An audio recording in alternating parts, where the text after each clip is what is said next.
I was sitting near gate 22, waiting for a flight that had already been delayed twice, when a hand suddenly closed around my arm. "Please," the woman said quietly, urgently, sliding into the seat beside me as though we'd been traveling together the whole time. "Act like my husband for the next 40 minutes. I'll explain everything, I promise, just please, go along with this." I turned to look at her properly for the first time.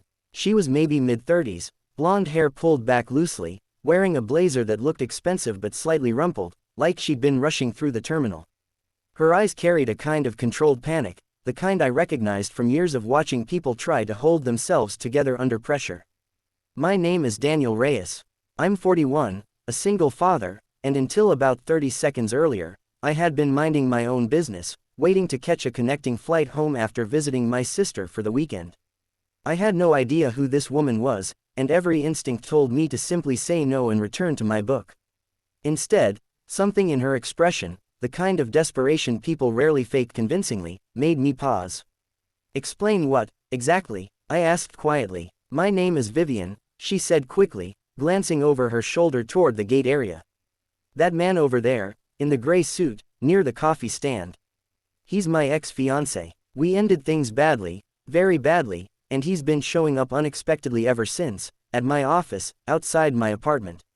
I have a restraining order against him that he keeps testing the boundaries of. If he sees me sitting here alone, he's going to approach me, and I really don't want to deal with that right now, especially not in a crowded terminal with security still 10 minutes away by the time anyone actually responds." I glanced subtly toward the coffee stand, spotting the man she mentioned, tall, tense posture, eyes scanning the terminal with obvious purpose. 40 minutes, I said slowly. "Until your flight boards." "Exactly," Vivian said. "If he sees I'm not alone, sees I'm with someone, he generally backs off. He doesn't like confrontation in public, only quiet intimidation when he thinks no one's paying attention." I considered this for a moment, weighing the strangeness of the situation against the obvious, genuine fear in her voice. I thought about my daughter, Lily, waiting for me at home, and what I would want someone to do if she were ever in a similar situation someday. "All right," I said finally. 40 minutes, what's the plan?" Relief flooded across her face, quick and unmistakable. "Just talk to me. Normally. Like we know each other. If he approaches, let me do most of the talking, but stay close." We settled into an easy, if slightly awkward, conversation, the kind two strangers create when suddenly forced into unexpected intimacy. She asked about my work, and I told her honestly, aircraft maintenance technician, single father, coming home from visiting my sister. She mentioned working in corporate logistics, though she kept the details vague, understandably distracted by the man now approaching slowly from across the terminal. "Vivian," he said, stopping a few feet away, his voice carrying a practiced calmness that didn't quite reach his eyes. "Didn't expect to see you here." "Marcus," Vivian said evenly, her hand finding mine naturally, squeezing gently. "This is Daniel, my husband." Marcus's eyes flicked toward me, assessing, calculating. "Husband? Since when?" "Since it's none of your business," Vivian said, her voice steady despite the tension radiating just beneath the surface. I met his gaze directly, calm but unmistakably firm. "Is there a problem here?"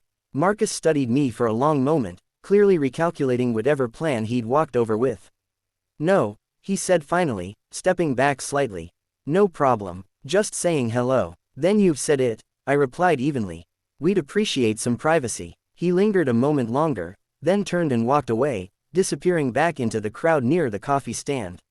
Vivian exhaled slowly, her shoulders sagging with visible relief. "Thank you," she said softly, releasing my hand. "I know that was an incredibly strange thing to ask a stranger." "It happens," I said, offering a small, reassuring smile. "You all right?" "Better now," she admitted. He has a way of making public spaces feel smaller than they actually are. We continued talking for the remainder of the 40 minutes, the earlier tension slowly giving way to genuine, easy conversation. She asked about my daughter, and I found myself talking about Lily more openly than I usually did with strangers, her curiosity about the world, her insistence on packing 3 different stuffed animals for every trip, no matter how short. "She sounds wonderful," Vivian said, smiling for what seemed like the first time since she'd sat down. "She is," I agreed. "She's the reason I do pretty much everything." Eventually, her flight was called for boarding. She stood, gathering her bag, then paused, looking at me with genuine gratitude. I don't know how to properly thank you, she said. You didn't have to help a complete stranger.